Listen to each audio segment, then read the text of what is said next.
আসসালামু আলাইকুম রহমতুল্লাহ। আমাদের স্থানীয়ভাবে গাভীর প্রেগনেন্সি টেস্টের একটি প্রসেস আছে, সেটি আপনাদের মাঝে আজকে শেয়ার করব। আমাদের খামারেও এটি মাঝে মাঝে আমরা প্রয়োগ করে থাকি।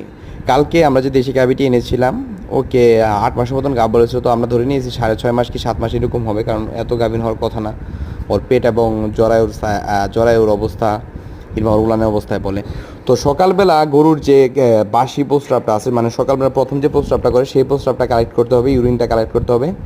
এটি একটি পরিষ্কার পাত্রে কিংবা যে কোনো পাত্রে নিয়ে তার উপরে সরিষার তেল দিলে, যদি তেলগুলো দেখেন একটি একটি বিন্দু হয়ে বিন্দু বিন্দু কণায় চারদিকে ছড়িয়ে ছিটিয়ে আছে এবং একত্রিত হয় না, তাহলে গাভীটি ধরে নেওয়া যায় প্রেগনেন্ট আছে। এটি যদি 4 মাসের ঊর্ধ্বে প্রেগনেন্ট থাকে তবে এই প্রসেসটি কার্যকর।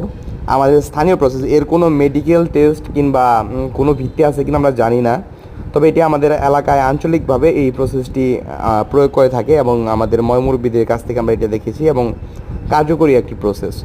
তো অনুরূপভাবে, যেহেতু এখানে বোঝা যাচ্ছে না, সেই প্রসেসটি আপনাদের আলোভাবে দেখাচ্ছি।